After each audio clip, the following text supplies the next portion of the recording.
There is a new Airbnb legislation coming into place in England that's going to have a massive effect on Airbnb. So because of this legislation, does this mean now that Airbnbs and service accommodation is now completely over in England? Well, I'm going to break this all down to you right now in this video right here, so you need to know everything I'm about to show you. Stick with me until the end. So look, let's kickstart this off by talking about what this new legislation actually is. Last year times, the government announced that they were having talks about putting in place new regulations to regulate the service accommodation industry. And as of now, this is a heavily unregulated industry. You have some people out there that are complaining that their areas have too many Airbnbs. Some people are complaining that in certain areas, they find it hard to find long-term rentals to rent for themselves or their families because, a lot of people there are running their properties as Airbnbs. But not only that as well, you have quite a few people that are doing Airbnb that are doing so in not the best way because they have their neighbors constantly complaining about people coming into the place, throwing parties, playing loud music, smoking weed, and just being a nuisance and causing disturbance to the neighbors and just the area around, and also leaving a lot of trash around the place as well that obviously really annoys everyone living in the neighborhood. And because of these things I just mentioned to you right now, along with a few other things as well, the government have taken it upon themselves to look into this matter to see how they can regulate the industry. And look, it's understandable because if everybody's running their properties as Airbnbs and service accommodation, families and normal people won't be able to find somewhere to live. So that part I understand. Now, what the government have done recently is they've actually put out an announcement announcing a new legislation that they're going to be bringing in place in regards to service accommodations and Airbnbs. And what this legislation is basically anybody looking to take a property and run it as a service accommodation or Airbnb full time, they are going to require to have planning permission to do so. And what that means is they're going to have to change the usage of the property itself. So just to explain it in a much simpler way, a normal residential property that has a family living in there long term, that is considered a C3. And let's say, for example, you have a big property, a 5-bedroom house, but instead of someone renting the whole house, you have 5 separate individuals that are renting each of the individual rooms. That's called a HMO. Now that's a C4. Also, if you're looking to take a property and convert it into a hotel, a B&B, or something of that nature, then you would need to switch the use from a C3 to a C1. So this right here is a simple explanation when it comes to actually changing the use of the property via planning permission. And now the government have pretty much said if you're looking to take a normal property and run it as a service accommodation, then you will need to get planning permission and actually change the use of the property from a C3 to a C1, I assume. But they've also put in place an exception. So they're saying, okay, you need to change the use of the property itself if you're looking to run the property as a service accommodation, unless throughout the year, you're only sticking to the 90-day window. So what that basically means is if you're running your property as a service accommodation for 90 days or less throughout the year, then you wouldn't require planning permission. Now, some people may think, well, obviously you're not going to run the property as a service accommodation for 90 days throughout the year. I mean, it's just not worth it. You obviously have to get planning permission. Now, look, I get you. I hear where you're coming from. However, what those people may not already know is that there is a city in England called London. Now, in this city called London, there has been this exact same legislation that I'm taking you through right now in London for the past 6 years or so. And there are many people doing service accommodation very successfully in London completely full time. I started my service accommodation business a few years ago when this rule was already in place in London, and I did so completely full time, completely legally with many properties. So what this should show you is that this new legislation that's going to come in place, it's not going to affect anyone that's looking to start and grow a service accommodation business and do so full time, as long as you're going to buy it the right way. And the reason why there's quite a lot of people out there that think service accommodation Airbnb isn't doable in London is because they simply don't have the knowledge of how to get around the 90-day Airbnb rule. And there are quite a few different ways that you can go about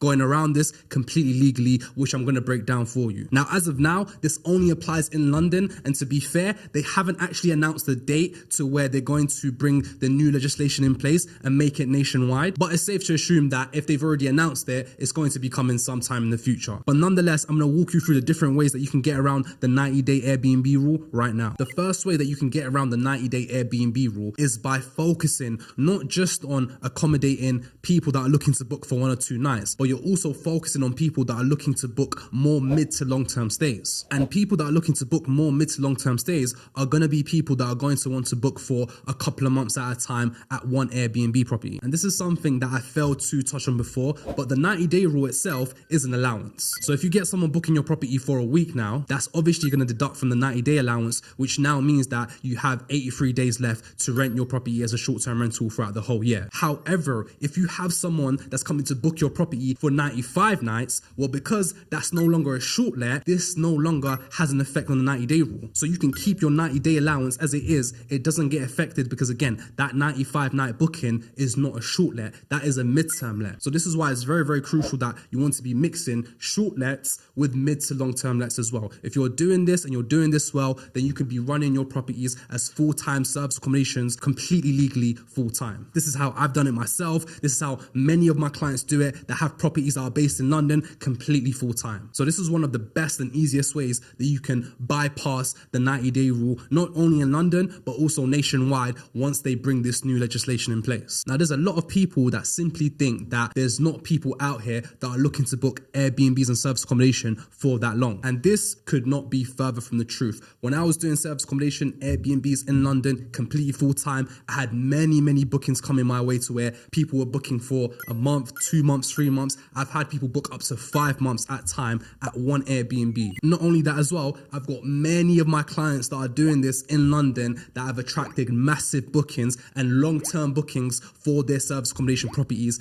as you're seeing on the screen. Now look, what will allow you to attract these types of bookings is by making sure that you're getting your property in the correct location that can cater to the right target audience. Now you got to think to yourselves, what types of people would be looking to book service accommodation properties for a longer term period? Well, first and foremost, you have business travelers, you have people traveling to certain areas for work trips and business, and sometimes they have work projects taking place that require them to be there for a good couple of months. Now the problem is, if these people were to go to an estate agent or they were to contact the landlord directly that has a property to rent in that area, they're not going to be able to rent the property from them. And the reason why is because landlords and estate agents, they mainly focus on AST agreements, which requires the tenants to be living in the property for a minimum of 6 months. However, because this person now is only looking for a place for 3 months or maybe even 4 months, they're not going to be eligible to rent those properties from the landlords or estate agents. So the only alternatives for them is to either book a hotel or to book a service accommodation property. And there's just no way that somebody's going to be staying in a hotel for 3 or 4 months because you're in one small little box room, and on top of that as well, you spend loads of money on food and all these different things as well. Whereas with a service accommodation property, you have your own place to yourself. It's more homely, it's more cozy, and you save a lot more money as well because you do your own shopping, you can make your own food, etc, etc. Now, I previously had many different properties in the Canary Wharf area, which is located in London. Now, for those of you that don't know, Canary Wharf is like the financial hub of the whole UK. You have many, many big corporate companies, financial companies that have their headquarters in the Canary Wharf area. And we were getting many, many different corporate bookings from people coming to the area for work trips and business, booking our service accommodation properties for a longer term period. And it's not just Canary Wharf too. There's many, many different areas out there that have high demand for people traveling to those areas for work trips and business that you can cater your services to, and then you can attract them to your properties. Another very good group of people to target for longer term stays are contractors or construction workers. These people also tend to book properties on a more long-term basis. And the reason for this is because a lot of the times they may be working in one area, however, where they live is a couple of hours away. So what their company will do is put them up in a service accommodation property in the meantime until the work project is complete. Not only that as well, you also have families as well. You have families that get housed by the insurance companies because they've had something happen to their property. Maybe there was a fire, there was an accident, and in the meantime, they need to relocate somewhere on a short-term basis or for a couple of months until they have their property sorted from their insurance companies. And obviously their insurance companies will be paying for their accommodation, and these people as well can be staying in your property for quite mid to long term as well. Not only that as well, but you have people, for example, that are just coming into the country completely fresh. They're very new to the country. They're trying to get themselves set up. They're trying to get themselves sorted out. Maybe they're looking to buy a property or rent a property long term. However, these things can take time. So in the meantime, they're going to need a place to live and stay short term. And when I say short term, I'm talking a couple of months. Again, this is where the service accommodation option works perfectly for this. So all of these different examples that I'm giving you right now should show you the level of demand there is when it comes to people that are wanting to book service accommodation on a mid to long term basis as well, not just on a short term basis for 1 or 2 nights. And if you're doing it this way, if you're attracting these people, if you're attracting these types of bookings and you're mixing it with the shorter stays as well, the people that are looking to book for 1 or 2 nights, then you can easily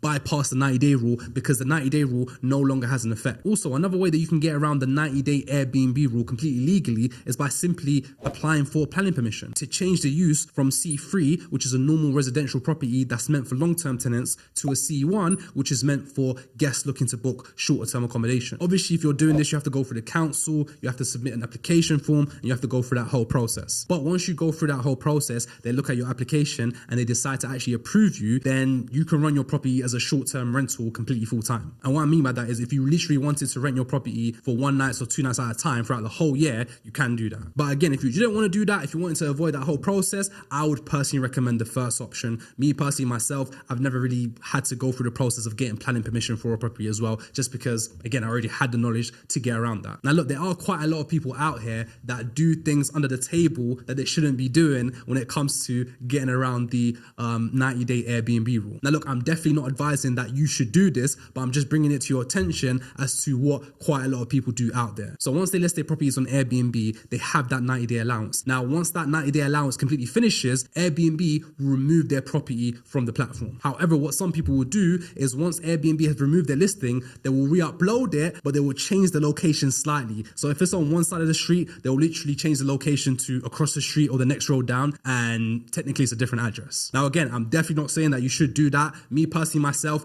I've never really had to do that, just because obviously I wanted to stay on the right side of the books and keep things professional and obviously legal. But there are some people, or quite a few people, that do that, and I just wanted to bring that to your attention. But again, you really don't need to do that if you're going to buy it the right way, trust me. So look, I just wanted to bring this information to your attention because it's extremely important information. There's a lot of people out there that think service accommodation and Airbnb is going to be completely finished, it's going to be done, nobody's going to be able to do it in England no more because of this new legislation that's coming into place. Well, I'm here to put your mind at ease, to let you know that this is not going to be a problem whatsoever, so long as you have the right knowledge and so long as you're going to buy it the right way and you're following the ways that I described earlier on to allow you to get around it completely legally. And this is coming from my own experience of doing it in London, where they already have the 90-day rule in place and they've done so for many years now. And going back to what I said before, I have many students and many clients that I'm working with right now that do service accommodation full-time in London completely legally, and they're doing big things as well. I've got some students that are taking on blocks of 20-30 apartment units and running them as service accommodation completely full-time, completely legally, because again, they have the right knowledge. So look, hopefully you've taken value from what I mentioned to you. If you do, I really appreciate if you hit that like button, it will help out massively. On top of that as well, if you're interested in learning more about how to kickstart a rent-to-rent service accommodation business, I've got free training. You can access it in the description box just below. But without further ado, I shall let you go. I shall let you do your thing.